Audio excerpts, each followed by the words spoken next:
धर्मेंद्र प्रधान के इस्तीफे ने प्रधानमंत्री नरेंद्र मोदी को दहशत में डाल दिया है। इतनी दहशत में कि एक ही दिन में वो 3-3 वीडियो जारी करते हैं और हो सकता है रात के 12 बजे वो एक और वीडियो जारी करते हैं। मन की बात जो अब कोई सुनता नहीं है सिवाय भारतीय जनता पार्टी के कार्यकर्ताओं, मंत्रियों, नेताओं, विधायकों, सांसदों के अलावा। तो उसके बाद एक और इवेंट आज किया गया। 78 मिनट का एक शो, लाइव शो आज प्रधानमंत्री नरेंद्र मोदी ने किया, लेकिन वो फ्लॉप हो गया। और आलम ये कि उस लाइव शो के दौरान लोगों ने प्रधानमंत्री नरेंद्र मोदी को खदेड़ने का काम किया। और जब मैं लोग कहूं तो आप इसे जिंजी समझिए, वही जिंजी जो कल की तारीख में धर्मेंद्र प्रधान के इस्तीफे पर जश्न मना रहा था। दूसरी तरफ प्रधानमंत्री नरेंद्र मोदी का जैसे ही वो शो फ्लॉप हुआ तो वो एक बार फिर जेंजी वाले स्टाइल में एक और रील बनाते हैं। उस रील के नीचे भी लोग आ गए और प्रधानमंत्री नरेंद्र मोदी को भला बुरा सुनाने लगे। अब कल का दिन यानी कि सोमवार का दिन, तारीख 27 जुलाई 2026 की तारीख, अग्नि परीक्षा का दिन, जवाबदेही का दिन, अकाउंटेबिलिटी तय करने का दिन। संसद कल फिर से बैठेगी और राहुल गांधी 200 से ज्यादा सांसदों के साथ कल की तारीख में संसद भवन के भीतर नई रील बनाने के लिए तैयार नजर आ रहे हैं। सारी बातें जरा विस्तार से करेंगे और उस 78 मिनट के फ्लॉप शो की कुछ झलकियां आपको जरूर दिखाएंगे। नमस्कार, मैं स्वप्निल और आप मुद्दा देख रहे हैं।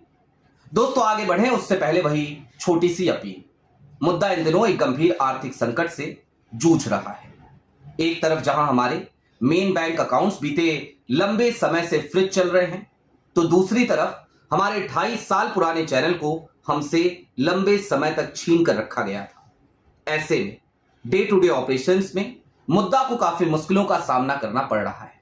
लिहाजा आपसे गुजारिश, यदि आप चाहें तो स्क्रीन पर दिख रहे क्यूआर कोड या फिर के नीचे दिख रहे यूपीआई नंबर्स के जरिए मुद्दा की छोटी छोटी मदद जरूर कीजिएगा, ताकि हमारी बेबाकी यूं ही बरकरार रहे। अब आगे बढ़ते हैं और सबसे पहले आपको जरा इस फ्लॉप शो के बारे में बताते हैं, जो फ्लॉप शो आज प्रधानमंत्री नरेंद्र मोदी ने ऑर्गेनाइज करवाया था। और इस फ्लॉप शो को मैंने थोड़ी देर देखा। जाहिर सी बात है मेरी क्षमता बहुत कम है देखने की। ये क्षमता सांसदों के अंदर है, भाजपा के मंत्रियों के अंदर है, विधायकों के अंदर है कि वो प्रधानमंत्री नरेंद्र मोदी की मन की बात भी सुन लें, उसके बाद ये दूसरा वाला शो भी सुन लें। वो कर सकते हैं, हम नहीं कर सकते, हम नहीं सुन पाए।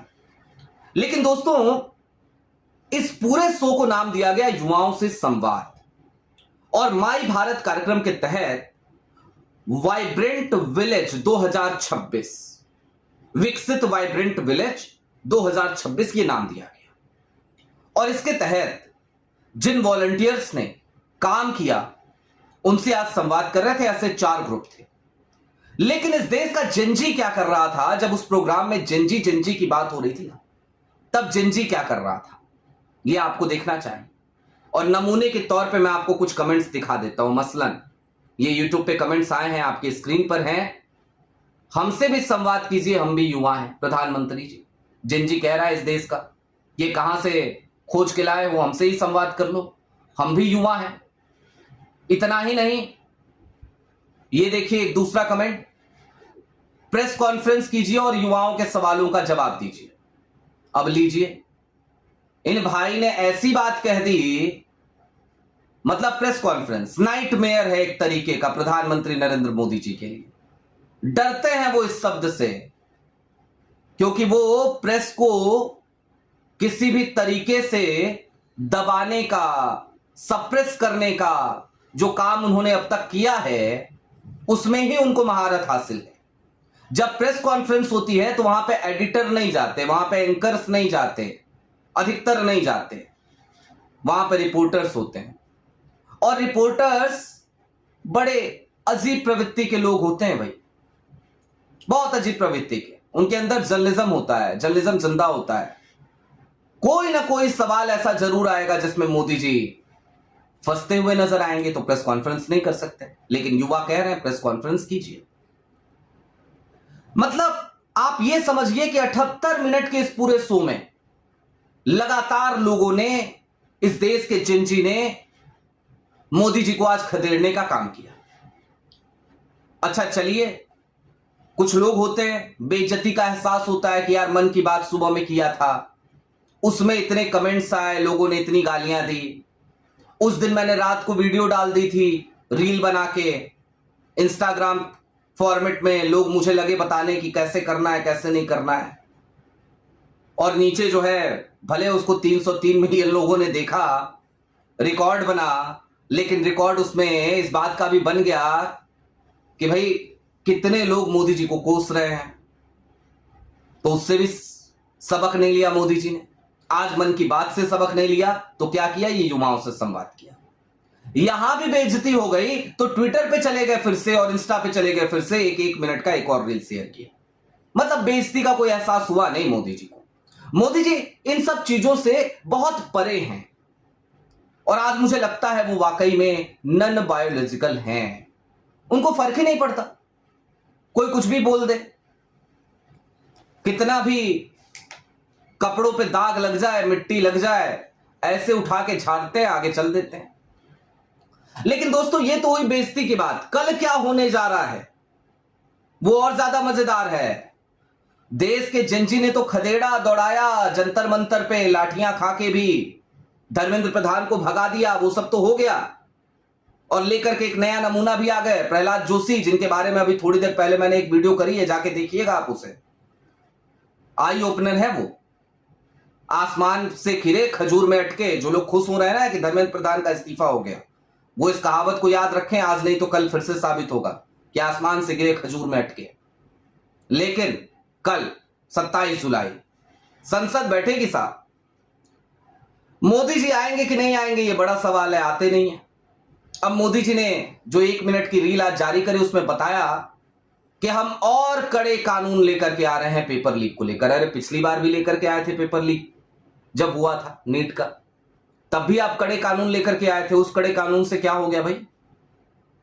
फिर मोदी जी ने कहा कि फास्ट ट्रैक कोर्ट, चलिए ठीक है मान लिया, फास्ट ट्रैक कोर्ट भी आप बना लीजिए।